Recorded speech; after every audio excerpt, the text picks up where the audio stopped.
자, 드디어 전기와 자기의 마지막 단원입니다. 자석을 이용한 전류의 발생. 여기에 대해서 우리가 오늘 자세히 알아보도록 할게요. 자석을 이용하여 전류가 발생하는 현상을 설명할 수 있다. 이게 우리의 가장 중요한 목표이고요. 여기에 하나를 더해서 전기 에너지를 어떻게 생산하는지에 대해서도 배워보도록 할게요. 여러분 많이 사용하시죠? 교통카드 하루에 2번씩 꼬박꼬박 찍고서 학교에 오는 친구들도 있을 거고요.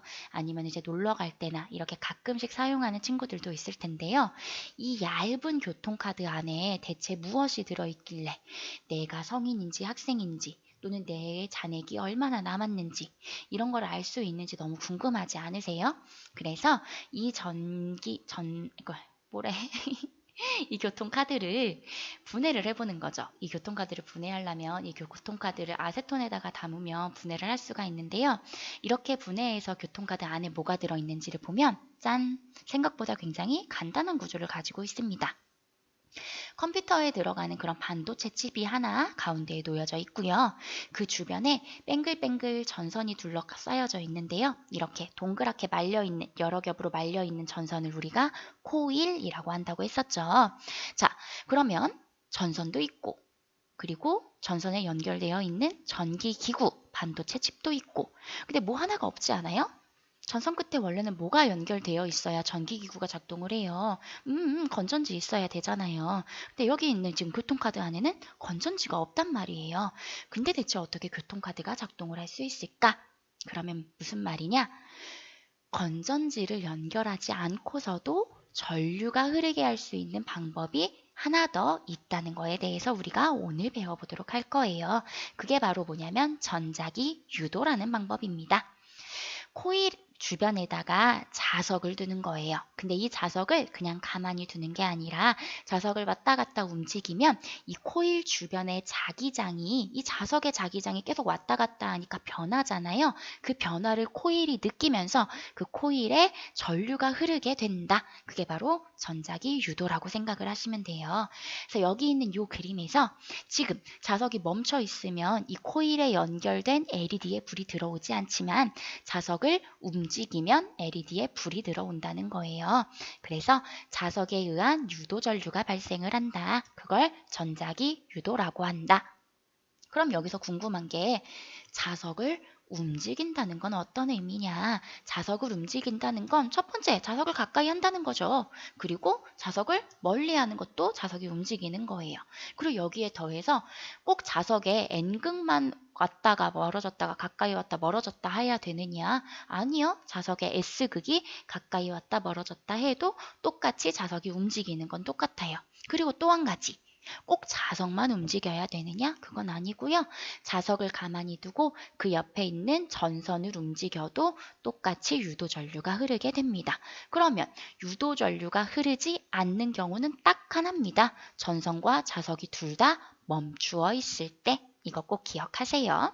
자, 그러면 자석이 움직일 때 자연스럽게 유도 전류가 흐르더라. 한마디로 교통카드 주변에서 자석을 왔다 갔다 하면서 자기장을 움직이면, 자기장을 변화시키면 자연스럽게 그 교통카드 안에 있는 전선에 전류가 흐른다는 거예요.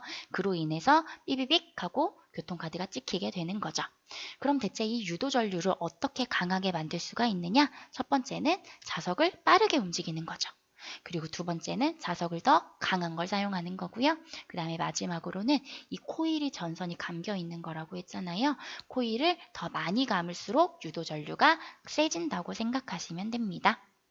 그래서 이러한 유도 전류를 어디에 이용하냐? 교통카드 그리고 우리 이제 인덕션 레인지 같은 곳에서 전기밥솥 안에서도 이런 식으로 전자기 유도 현상이 나타난다고 생각하시면 돼요. 자, 우리가 교실에서 봤었던 영상이 있었어요. 패러데이와 관련된 영상인데 기억하세요? 자, 자석 주변에 전선을 두고 자석이나 전선을 움직이면 자연스럽게 전류가 흐른다. 이 내용이 우리의 일상생활과 어떤 관련이 있느냐? 우리가 집에서 사용하는 모든 전기 에너지가 바로 이 방법으로 만들어집니다. 우리가 지금까지 배웠었던 전기 에너지를 만드는 방법은 세 가지예요. 첫 번째, 정전기. 두 물체를 문지르거나 이렇게 이미 전기를 띠고 있는 걸 갖다 대면 정전기가 생겨요. 두 번째, 건전지를 이용했어요. 그죠? 하지만 이 정전기나 건전지의 경우에는 너무 적은 양의 전기밖에 발생을 못 시켜서요. 마지막 우리가 오늘 배운 전자기 유도를 통하면 아주 많은 양의 전기 에너지를 생산할 수가 있습니다. 한마디로 우리의 발전소에서 발전기라는 요 기계를 이용해서 전기를 발생시키는데요. 커다란 자석을 두는 거예요. 그래서 한 자석의 N극과 S극 사이에 코일, 우리의 전선을 위치를 시키는 거죠.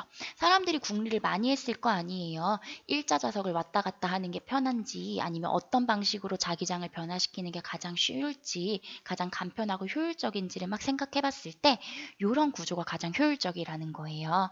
자석 사이에다가 코일을 두는 거죠. 그리고 무거운 자석을 움직이는 것보다는 전선을 움직이기로 한 거예요. 그래서 자석 사이에 전선을 두고 이 전선을 뱅글뱅글 회전을 시키면 자연스럽게 이 전선에 전류가 흐르게 되더라. 그 전류를 각각의 집으로 보내서 전기 에너지를 사용할 수 있게 하는 게 바로 발전소라고 생각하시면 됩니다. 그러면 이 코일을 돌려야 되잖아요. 물론 사람의 손으로 뱅글뱅글 돌릴 수도 있겠지만 이 코일을 돌리는데 자연의 힘을 사용하는 거예요. 바람의 힘으로 이 코일 앞에다가 프로펠러를 붙여서 프로펠러를 돌리면 그게 바로 풍력 발전소가 되는 거고요. 이 코일 앞에다가 똑같이 프로펠러를 붙이는데 이 프로펠러를 물이 떨어지는 힘으로 돌리면은 그게 바로 수력 발전소가 되는 거고요.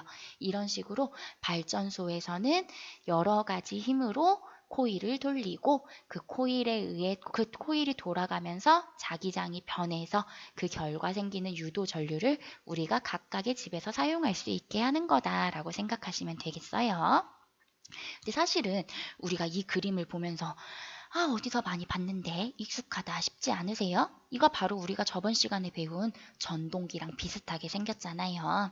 그래서 전동기와 발전기의 차이를 우리가 마지막으로 알아보도록 할게요. 전동기와 발전기는요, 거의 비슷하게 생겼습니다. 자석 사이에 코일이라고 하는 이 전선이, 동그란 전선이 있는 것도 똑같고요. 근데 여기 왼쪽에 있는 전동기는요, 이 전선을 돌아가게 할 때 뭐를 사용하냐면 건전지를 사용해요. 그래서 건전지에서 전기 에너지가 코일로 들어가면서 그 코일과 자기장이 그 자석의 자기장이 상호작용하면서 코일이 뱅글뱅글 돌아가니까 그 코일에 연결되어 있는 프로펠러가 돌아가더라.